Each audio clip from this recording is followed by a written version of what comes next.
great navigators. Ταξίδι στην ιστορία των εξερευνήσεων και των ανακαλύψεων. 4 πυρόγες βγαίνουν με ορμή στην ακτή. Από μέσα ξεπηδούν μπουκανιέρι και φάτι, μέσα σε άγρια γέλια, κουβαλώντας σεντούκια και σακιά με λάφυρα, τα οποία αδειάζουν με ικανοποίηση στην άμμο. Ο καπετάνιος τους προστάζει να μην αγγίξει κανείς τίποτα. Μετά από λίγο, τα γέλια κόβονται απότομα και επικρατεί απόλυτη ησυχία.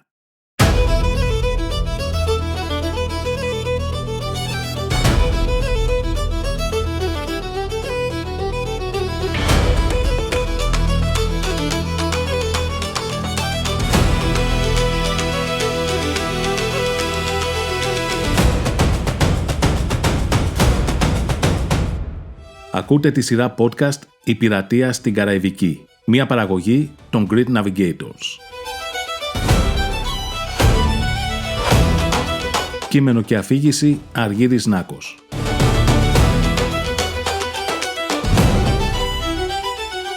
Τίτλος επεισοδίου «Τα κανόνια του Λεβαζέρ».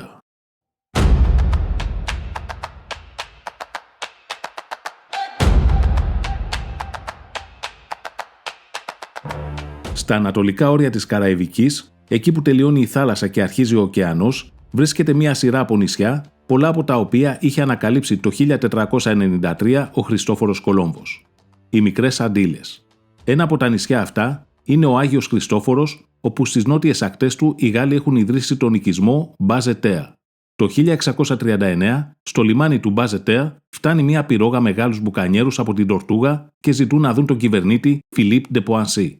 Εκείνος τους δέχεται. Οι μπουκανιέροι του μιλούν για την Τορτούγα. Του λένε πως οι Άγγλοι προσπαθούν να επιβάλλουν στο νησί τον δικό τους κυβερνήτη, ενώ ταυτόχρονα δέχονται επιθέσεις από τους Ισπανούς και τους ζητούν τη γαλλική προστασία. Εκείνη την περίοδο, η Γαλλία προσπαθεί να επεκτείνει την επιρροή της στην Καραϊβική, όπου κυριαρχούν οι Ισπανοί και έχουν αρχίσει να επεκτείνονται και οι Άγγλοι. Ο Φιλίπ ντε Ποανσί, εκτός αυτού, βλέπει στο κάλεσμα των μπουκανιέρων και μια εξαιρετική ευκαιρία να ξεφορτωθεί τους πολλούς ουγενότους που έχει στο νησί. Δηλαδή τους Γάλλους Προτεστάντες, οι οποίοι προκαλούν συνεχώς εντάσεις με τους Καθολικούς. Ένας από αυτούς είναι και ο Λεβαζέρ, ένας εξαιρετικά ικανός στρατιωτικός μηχανικός. Ο Φιλίπ ντε Ποανσί τον καλεί και του προτείνει να εξοπλίσει ένα πλοίο με δικά του έξοδα, να συγκεντρώσει εθελοντές, κυρίως ουγενότους, και να καταλάβει την Τορτούγα. Ως αντάλλαγμα, θα τον ορίσει ισόβιο κυβερνήτη του νησιού με μεγάλη αυτονομία, αρκεί να αποδίδει τους φόρους και να αναγνωρίσει την κυριαρχία του βασιλιά της Γαλλίας. Ο Λεβαζέρ συμφωνεί.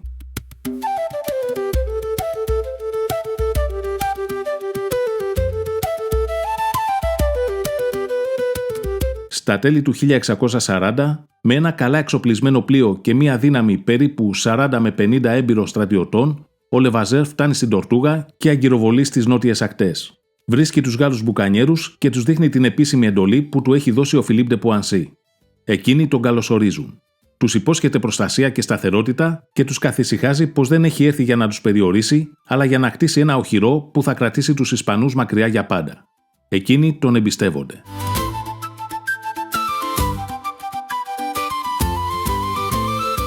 Οι Άγγλοι στο νησί πλέον βρίσκονται σε δεινή θέση. Βλέπουν τους Γάλλους μπουκανιέρους που αριθμητικά είναι πολύ περισσότεροι και οπλισμένοι μέχρι τα δόντια να τάσσονται αμέσως στο πλευρό του Λεβαζέρ. Ο Λεβαζέρ από τη μεριά του στέλνει τελεσίγραφο στον Άγγλο κυβερνήτη. Ή φεύγετε ειρηνικά, ή θα αντιμετωπίσετε την οργή των μπουκανιέρων. Οι Άγγλοι, καταλαβαίνοντας ότι δεν έχουν καμία ελπίδα να κρατήσουν το νησί χωρίς την υποστήριξη του τοπικού πληθυσμού, μαζεύουν τα υπάρχοντά τους και αποχωρούν. Η Τορτούγα μέσα σε λίγες ώρες γίνεται πλήρως γαλλική, χωρίς να πέσει σχεδόν ούτε ένας πυροβολισμός. Μετά την αποχώρηση των Άγγλων, ο Λεβαζέρ δεν χάνει λεπτό.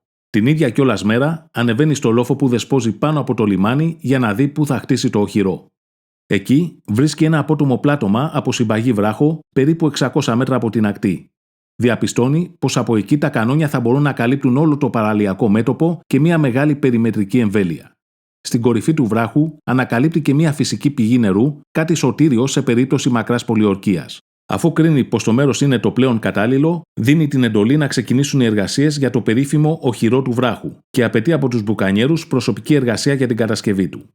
Οι μπουκανιέροι, αν και μισούν τη χειρονακτική εργασία, πείθονται από τον Λεβαζέρ πως το οχυρό είναι η μόνη του σωτηρία από τις ισπανικές αγχώνες.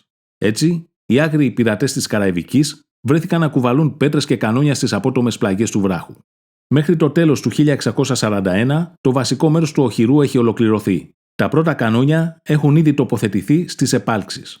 Ο Λεβαζέρ θα τοποθετήσει περίπου 24 κανόνια που θα έχουν πολύ μεγαλύτερο βεληνικές από τα κανόνια των πλοίων που θα προσπαθήσουν να πλησιάσουν, ώστε να μπορεί να βυθίζει τα εχθρικά σκάφη πριν καν προσεγγίσουν την ακτή.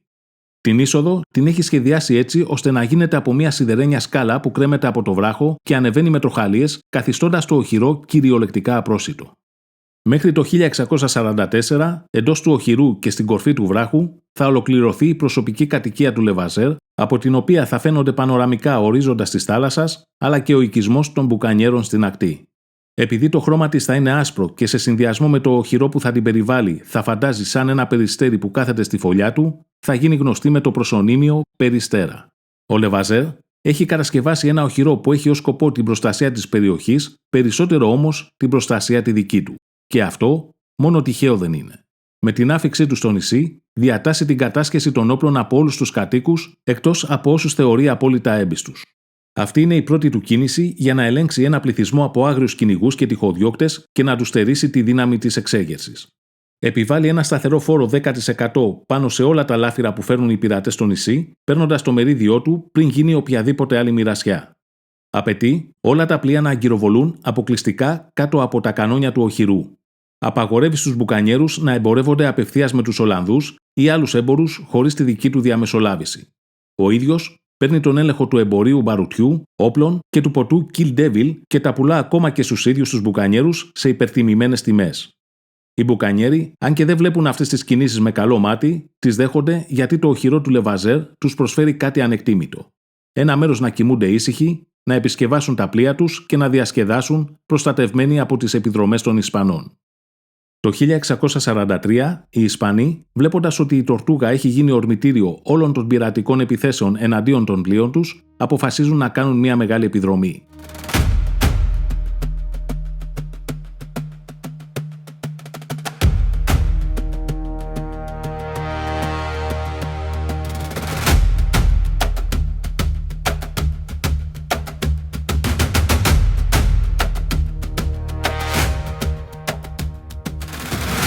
Ένας ισχυρός αποβατικός στόλος φτάνει στο νησί με ένα και μόνο σκοπό: να αφανίσουν τους μπουκανιέρους. Αποβιβάζονται στο λιμάνι και βλέπουν τον οικισμό των μπουκανιέρων εγκαταλελειμμένο. Πιστεύουν πως έχουν τρομοκρατηθεί και έχουν τραπεί σε φυγή προς το εσωτερικό του νησιού, όπως κάνουν πάντα. Παρατηρούν ένα πέτρινο κτίσμα πάνω στο βράχο και ανηφορίζουν προς το λόβο για να καταλάβουν το ύψωμα. Φτάνουν στη βάση του οχυρού και έκπληκτοι αντικρίζουν ένα απότομο τείχος χωρίς πόρτα, καθώς η περιβόητη σιδερένια σκάλα έχει τραβηχτεί επάνω. Καθώς είναι συνοστισμένοι στις πλαγιές κάτω από το οχυρό, ο Λεβαζέρ δίνει το σύνθημα. 24 κανόνια αρχίζουν να βροντούν εναντίον τους. Ρίχνουν μπάλες αλλά και σκάγια και θράσματα μετάλλου. Ταυτόχρονα, οι μπουκανιέροι που δεν είχαν κρυφτεί στα δάση αλλά είχαν καταφύγει στο οχυρό, από τις επάλξεις τους θερίζουν με τα τουφέκια τους. Οι Ισπανοί δεν έχουν πού να καλυφθούν, καθώς ο Λεβαζέρ έχει καθαρίσει τη βλάστηση γύρω από το οχυρό για να έχει καθαρό πεδίο βολής. Συνειδητοποιούν πως έχουν πέσει σε παγίδα και υποχωρούν στα πλοία τους, έχοντας υποστεί τεράστιες απώλειες. Για τα επόμενα χρόνια δεν θα τολμήσουν να ξαναπλησιάσουν το νησί. Από εκείνη την ημέρα, η Τορτούγα γίνεται και επίσημα ιερό άβατο της πειρατείας.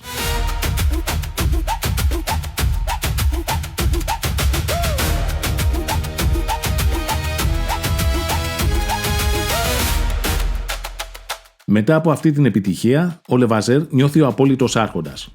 Πλέον πιστεύει ότι δεν χρειάζεται πια ούτε τον Ποασί ούτε τη Γαλλία. Από την έπαρση αυτή αναδεικνύεται το πραγματικό αυταρχικό του πρόσωπο. Σταματά να στέλνει τους φόρους στον Άγιο Χριστόφορο και κηρύσσει την Τορτούγα ανεξάρτητη υπό την προσωπική του κυριαρχία. Επιβάλλει τον εαυτό του ως την ανώτατη δικαστική αρχή και γίνεται ο τελικός κριτής σε όλες τις διαφορές, αγνοώντας τον κώδικα των πειρατών που βασίζεται στη δημοκρατία των πληρωμάτων. Ως φανατικός σου γενότος, απαγορεύει τον καθολικισμό, διώχνει τους καθολικούς ιερείς από το νησί και επιβάλλει τον προτεσταντισμό ως την μόνη επιτρεπτή θρησκεία. Επίσης, δίνει διαταγή οι καθολικές εκκλησίες να μετατραπούν σε αποθήκες ή να καταστραφούν.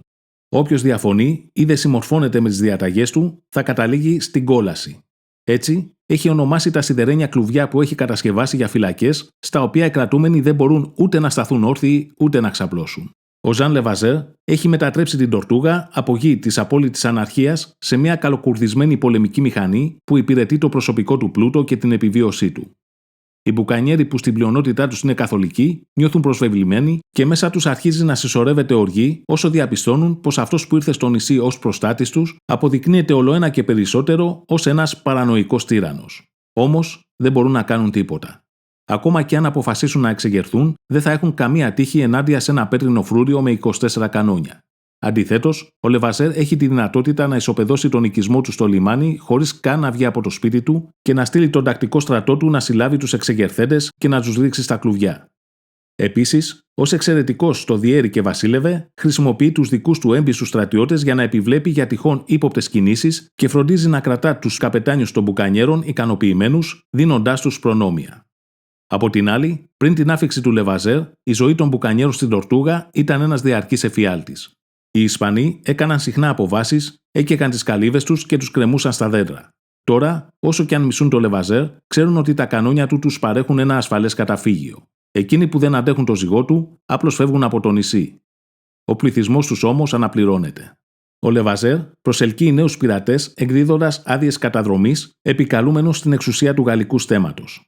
Οι άδειες καταδρομής ήταν ειδικές άδειες που εκείνη την εποχή χορηγούσαν οι κυβερνήσεις των ευρωπαϊκών χωρών στα πλοία, με τις οποίες είχαν το νόμιμο δικαίωμα να επιτίθονται στα εχθρικά πλοία. Πολλοί τυχοδιώκτες από την Ευρώπη, με πρόφαση να συμμετάσχουν ως κουρσάροι σε έναν νόμιμο πόλεμο κατά της Ισπανίας, φτάνουν στην Τορτούγα με μόνο σκοπό τον πλούτο. Εκείνη την περίοδο, οι επιθέσεις των μπουκανιέρων γίνονται με την τακτική της αγέλης. Παραμονεύουν στα στενά μεταξύ της Κούβας και των Μπαχάμων. Εκεί, τα ισπανικά γαλιόνια που μεταφέρουν το ασίμι αναγκάζονται να πλέουν κοντά στις ακτές λόγω των ρευμάτων. Οι μπουκανιέροι, με το που τα εντοπίζουν, εφορμούν ταυτόχρονα με δεκάδες μικρές πυρόγες σε ένα απομονωμένο πλοίο και σκαρφαλώνουν πάνω τους σαν μυρμήγκια, το λεηλατούν και επιστρέφουν με τη λία τους στην Τορτούγα. Το 1650, οι μπουκανιέροι αποφασίζουν να οργανώσουν ένα παράτολμο σχέδιο. Να πλεύσουν προς την Ισπανιόλα και να επιτεθούν στην ενδοχώρα του νησιού, στην πόλη Σαντιάγο δε λος Καμπαγέρος. Το Σαντιάγο δε λος Καμπαγέρος είναι μια πόλη ισπανικής αριστοκρατίας και μεγάλων γεωκτημόνων. Ένα θύλακας ευρωπαϊκού πολιτισμού χτισμένο σε μια κοιλάδα περιτριγυρισμένη από βουνά. Οι κάτοικοι του κοιμούνται σε μεταξωτά σεντόνια και προσεύχονται σε εκκλησίες στολισμένες με ασίμι, νιώθοντας απόλυτα ασφαλείς, καθώς θεωρούν αδύνατο να καταφέρει μια εχθρική δύναμη να φτάσει στο νησί και να διασχίσει τη ζούγκλα και τα βουνά χωρίς να γίνει αντιληπτή από τις περιπολίες του ιππικού. Το μόνο που υπάρχει σαν προστασία είναι μια απλή φρουρά, ίσα για να αντιμετωπίσει ενδεχόμενες επιθέσεις από ηθαγενείς, τους οποίους οι Ισπανοί δεν θεωρούν σοβαρή απειλή. Το σχέδιο των μπουκανιέρων είναι να αποβιβαστούν σε ένα ερημικό σημείο στη βόρεια ακτή του νησιού, μακριά από τα ισπανικά οχυρά και μέσα από τη ζούγκλα να φτάσουν στην πόλη. Το προτείνουν στο Λεβαζέρ. Εκείνος δίνει την έγκρισή του και τους παρέχει απαραίτητες προμήθειες, μπαρούτι και όπλα από τις αποθήκες του οχυρού.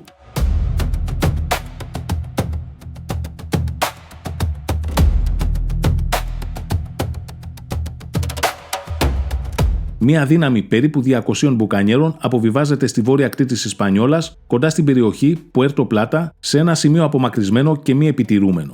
Αφήνουν εκεί τις πυρόγες τους και προχωρούν προς την ενδοχώρα. Περπατούν για μέρες μέσα σε πυκνή ζούγκλα και απόκρημνα μονοπάτια, έχοντας μαζί τους μόνο τα τουφέκια τους, μπαρούτι και ελάχιστες προμήθειες. Η ικανότητά τους να επιβιώνουν στην άγρια φύση ως πρώην κυνηγοί είναι το κλειδί της επιτυχίας.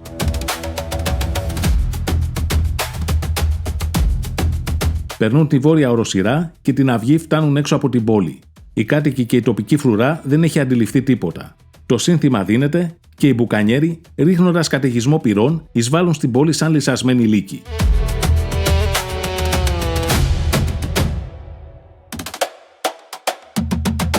Μέσα σε λίγες ώρες, η πόλη βρίσκεται υπό τον έλεγχό τους. Κρατούν τους πλούσιους γεωκτήμονες και αξιωματούχους εχμάλωτους στα σπίτια τους και λεηλατούν τα πάντα. Αδειάζουν θησαυροφυλάκια, λαιλατούν τις εκκλησίες και τα σπίτια των ευγενών. Αν υποπτευθούν πως κάποιος από τους κατοίκους κρύβει χρυσό, χρησιμοποιούν σκληρές μεθόδους για να τους αποκαλύψει την κρυψώνα. Απειλούν να κάψουν ολόκληρη την πόλη αν οι κάτοικοι δεν πληρώσουν ένα τεράστιο ποσό σε ασίμι και χρυσό. Οι κάτοικοι, τρομοκρατημένοι, συγκεντρώνουν ό,τι μπορούν. Οι μπουκανιέροι φορτώνουν τα λάφυρα και εξαφανίζονται.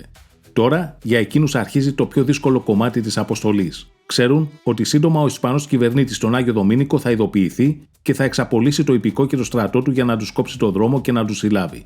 Με τον χρόνο να κυλά εναντίον τους, περνούν από τον ίδιο δύσβατο δρόμο, κουβαλώντας όμως βαριά σακιά γεμάτα με ασήμι και πολύτιμα αντικείμενα. Συχνά πέφτουν σε ισπανικές περιπολίες, αλλά η ευστοχία τους στο δάσος είναι τέτοια που τις εξουδετερώνουν. Τελικά, καταφέρουν να φτάσουν στην ακτή, μπαίνοντας στις πυρόγες τους και επιστρέφουν στην Τορτούγα. Ο Λεβαζέρ, με το που βλέπει τις πυρόγες να εμφανίζονται στον ορίζοντα, δίνει εντολή στα κανόνια του οχυρού να ρίξουν χαιρετιστήριες βολές, όχι για να τους τιμήσει, αλλά για να υπενθυμίσει σε όλους ποιος είναι το αφεντικό. Συνοδευόμενος από την προσωπική του φρουρά, κατεβαίνει στην αποβάθρα, η οποία είναι πλημμυρισμένη από κόσμο, πόρνες, εμπόρους, τυχοδιώκτες και τους υπόλοιπους μπουκανιέρους που περιμένουν να δουν τα λάφυρα.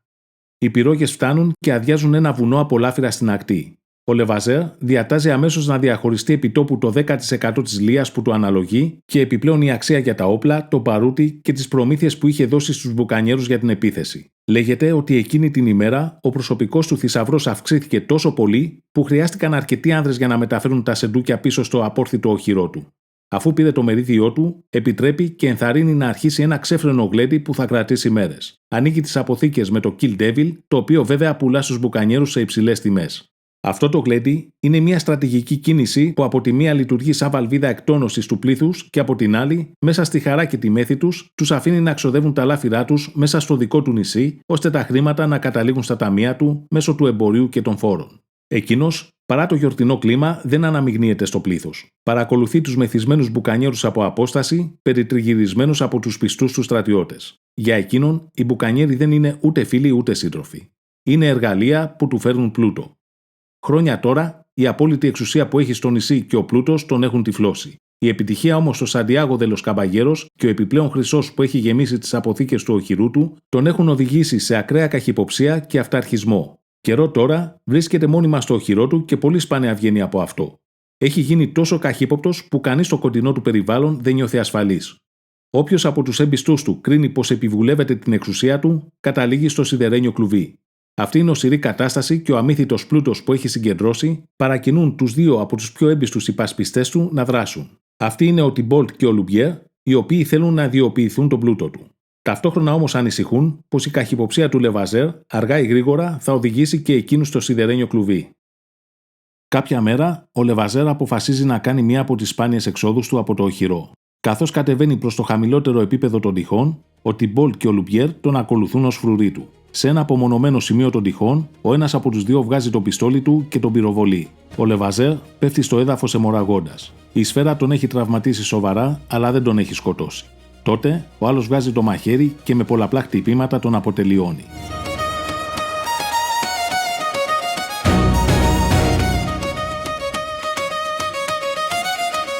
Ο Τιμπόλτ και ο Λουμπιέρ αμέσως παίρνουν από το πτώμα του τα κλειδιά των αποθηκών και μοιράζουν ένα σημαντικό μέρος από τα λάφυρα του Σαντιάγο στους στρατιώτες της φρουράς. Με αυτόν τον τρόπο εξαγοράζουν τη σιωπή τους και τους μετατρέπουν σε συνένοχους. Τα πράγματα όμως τώρα είναι ρευστά. Υπάρχει ο κίνδυνος κάποιοι από αυτούς να προχωρήσουν σε ανταρσία για να καρποθούν περισσότερο από τους θησαυρούς που ήταν φυλαγμένοι στο οχυρό. Η μόνη προστασία τους από μια τέτοια εξέλιξη είναι να πάρουν τους μπουκανιέρους με το μέρος τους. Κατεβαίνουν αμέσως προς την ακτή και διαλαλούν το φόνο του Λεβαζέρ ως μια πράξη απελευθέρωσης του νησιού και άρουν αμέσως όλες τις απαγορεύσεις που είχε επιβάλει. Στο άκουσμα για το θάνατο του Λεβαζέρ, όλοι ξεσπούν σε πανηγυρισμούς.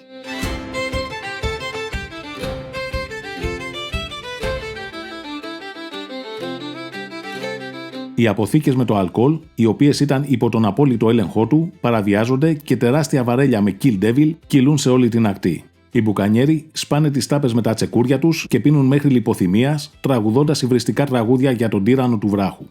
Οι καθολικοί αρχίζουν να προσεύχονται δημόσια και να βγάζουν από τις τσέπες τους σταυρούς και κομποσχήνια που έκρυβαν για χρόνια χωρίς κανένα φόβο πια. Πολλοί μπουκανιέροι ανεβαίνουν στο οχυρό, του οποίου η σκάλα ήταν κατεβασμένη κατ' εντολή των δύο υπασπιστών, απελευθερώνουν όσους ήταν ακόμη φυλακισμένοι και να τους κουβαλήσουν στα χέρια σαν ήρωες μέχρι το λιμάνι. Εισβάλλουν στις αποθήκες τροφίμων και πολεμοφοδίων και μοιράζονται τον παρούτι και τις σφαίρες. Αρπάζουν ακριβά υφάσματα, κρασιά, έπιπλα, σκεύη και εξοπλισμό που υπάρχουν στα χαμηλότερα επίπεδα του οχυρού με την ανοχή της φρουράς, η οποία όμως είχε εντολή να μην επιτρέψει σε κανέναν να πλησιάσει την οικία του Λεβαζέρ, καθώς εκεί είναι φυλαγμένος ο θησαυρός. Όλη τη νύχτα, οι μπουκανιέροι χορεύουν στις παραλίες γύρω από τεράστιες φωτιές, πολλοί με τις ερωμένες τους, πυροβολώντας τον αέρα. Όσο για το Λεβαζέρ, δεν τον έκλαψε κανείς. Το πτώμα του το μετέφεραν μακριά από το οχυρό και το έθαψαν σε μία τρύπα στο χώμα χωρίς καμία τελετή, χωρίς να του τοποθετήσουν επιγραφή με το όνομά του, ούτε καν ένα σταυρό, σαν αδέσποτο σκυλί. Η επόμενη μέρα βρίσκει την Τορτούγα υπό τη διοίκηση των Τιμπόλτ και Λουμπιέρ, που μόνο τους μέλημα είναι να κρατήσουν την εξουσία για να εξασφαλίσουν το θησαυρό του οχυρού. Οι μπουκανιέροι στο υπόλοιπο νησί έχουν πάψει πια να υπακούν στους κανόνες. Οι δύο Γάλλοι υπασπιστές όμως δεν τολμούν να τους επιβάλλουν φόρους ή να τους τιμωρήσουν για να μην εξεγερθούν. Η Τορτούγα έχει γίνει ξανά ένας τόπος απόλυτης ελευθερίας αλλά και απόλυτης ανομίας. Στη γαλλική διοίκηση του Αγίου Χριστοφόρου και στην Ισπανιόλα, τα νέα για τη δολοφονία του Λεβαζέρ φτάνουν αμέσως και σχεδόν ταυτόχρονα. Ο Γάλλος κυβερνήτης του Αγίου Χριστοφόρου, Φιλίπ ντε Μποανσί, δέχεται το γεγονός ως δώρο εξ ουρανού, καθώς για χρόνια ο Λεβαζέρ τον αγνοούσε προκλητικά και είχε μετατρέψει την Τορτούγα σε προσωπικό του φέουδο. Ο Μποανσί φοβόταν ότι αν έστελνε στρατό όσο ο Λεβαζέρ ήταν ζωντανός, θα αποτύχανε λόγω του απόρθητου οχυρού. Για τον κυβερνήτη του Σάντο Ντομίνγκο, η απώλεια της στρατιωτικής ιδιοφυΐας του Λεβαζέρ καθιστά την Τορτούγα ένα στόχο που πλέον μπορεί να κατακτηθεί. Το οχυρό όμως παραμένει εκεί.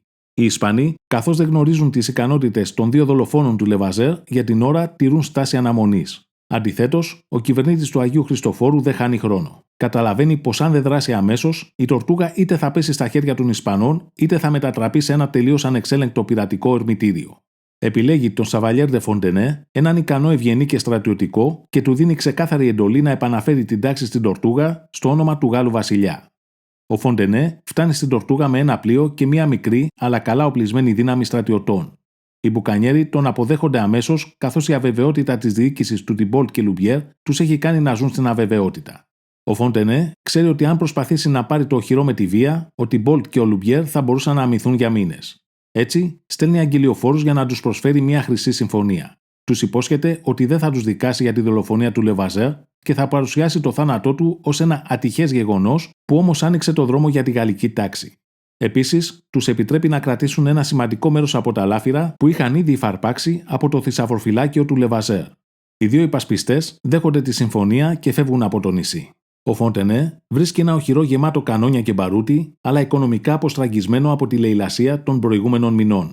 Η πρώτη του κίνηση είναι να υψώσει τη γαλλική σημαία και να επιβεβαιώσει την ελευθερία της καθολικής λατρείας, κερδίζοντας οριστικά την υποστήριξη του πληθυσμού. Υπάρχει όμως ένα σημαντικό πρόβλημα. Το οχυρό έχει μείνει με ελάχιστα χρήματα. Ο Τιμπόλτ και ο Λουμπιέρ έχουν πάρει μαζί τους ένα μεγάλο μέρος του θησαυρού, ενώ οι μπουκανιέροι έχουν συνηθίσει στην ανομία των τελευταίων μηνών και αρνούνται να πληρώσουν φόρους. Χωρίς οικονομικούς πόρους, ο Φοντενέ δυσκολεύεται να κάνει επισκευές στο οχυρό και να συντηρήσει τη μισθοφορική φρουρά, ώστε η πειθαρχία να έχει χαλαρώσει επικίνδυνα. Για να φέρει χρήμα στα ταμεία, αρχίζει να εκδίδει άδειες καταδρομής σε όποιον είχε πλοίο με αντάλλαγμα ένα ποσοστό από τη λία. Αυτό κάνει τις επιθέσεις των πειρατών της Τορτούγα να γίνονται τόσο συχνές και θρασείς που θα προκαλέσουν την οργή των Ισπανών.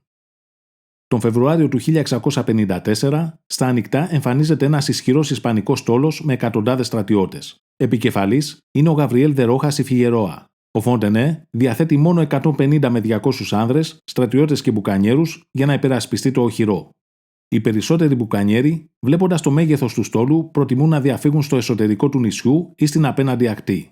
Οι Ισπανοί ξέρουν ότι μια κατά μέτωπο επίθεση στο οχυρό από τη θάλασσα θα είναι αυτοκτονία λόγω των κανονιών του. Αντί να αποβιβαστούν στο λιμάνι, αποβιβάζονται τη νύχτα σε μια απομακρυσμένη παραλία. Με τη βοήθεια σκλάβων και έμπειρων ιχνηλατών, μεταφέρουν βαριά κανόνια μέσα από τη ζούγκλα και τα βράχια και τα τοποθετούν σε ένα λόφο ψηλότερο από το οχυρό. Το ξημέρωμα βρίσκει τον Φοντενέ σε μια εφιαλτική θέση. Το οχυρό του, που θεωρείται απόρθητο από τη θάλασσα, δέχεται τώρα καταιγισμό πυρών από τα μετόπισθεν και από ψηλότερα. Οι Ισπανοί σφυροκοπούν τα τείχη για μέρες. Ο Φοντενέ δείχνει τρομερή γενναιότητα. Παρά την υπεροπλία των Ισπανών, αρνείται να παραδοθεί και συνεχίζει να αμήνεται απεγνωσμένα. Οι Ισπανοί κάποια στιγμή καταφέρουν να κόψουν την πρόσβαση στο νερό από την πηγή που είχε βρει ο Λεβαζέρ. Αυτό θα οδηγήσει στην κατάρρευση του ηθικού των αμυνόμενων. Οι μπουκανιέροι αρχίζουν να εγκαταλείπουν το Φοντενέ, βλέποντας ότι δεν υπάρχει ελπίδα σωτηρίας. Με τα τείχη γκρεμισμένα και τους άνδρες του εξαθλιωμένους, ο Φοντενέ αναγκάζεται να ζητήσει ανακοχή για να διαπραγματευτεί την παράδοση. Ο Φιγκερόα, σεβόμενος τη σκληρή αντίσταση του Φοντενέ, επιτρέπει σε εκείνον και στους εναπομείναντες στρατιώτες του να αποχωρήσουν με τα όπλα τους και τις σημαίες τους και τους παρέχει 2 πλοία για να φύγουν από το νησί και να μεταβούν στη Γαλλία ή σε άλλες γαλλικές αποικίες. Έπειτα, οι Ισπανοί καταστρέφουν το οχυρό του Λεβαζέρ και αφήνουν στο νησί μια μικρή φρουρά, την οποία σύντομα θα αναγκαστούν να αποσύρουν για να υπερασπιστούν τον Άγιο Δομήνικο από την επίθεση των Άγγλων. Το απόρθητο οχυρό είναι πλέον ένας σωρός από ερείπια. Με την αποχώρησή τους, οι μπουκανιέροι ξανακάνουν την τορτούγα βάση τους. Οι μεγάλες δόξες της όμως έχουν περάσει. Οι Ισπανοί, με ανακούφιση, πιστεύουν ότι με το γκρέμισμα του οχυρού του βράχου γκρέμισαν και την πειρατεία. Έχουν κάνει λάθος. Οι πειρατές δεν χρειάζονται έναν τοίχο για να κρυφτούν. Χρειάζονται ένα λιμάνι που θα τους καλωσορίζει με ανοιχτές αγκάλες, με ταβέρνες, γυναίκες, τζόγο και ρούμι. Και οι Άγγλοι, οι ορκισμένοι εχθροί των Ισπανών, είναι έτοιμοι να τους το δώσουν.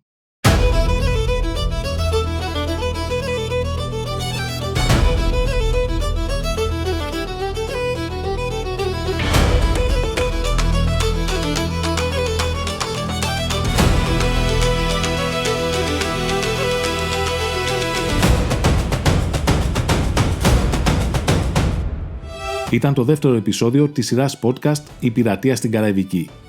Ευχαριστώ που ήσασταν μαζί μου και σε αυτή την περιπέτεια. Μέχρι το επόμενο Ρεσάλτο, να είστε όλοι καλά.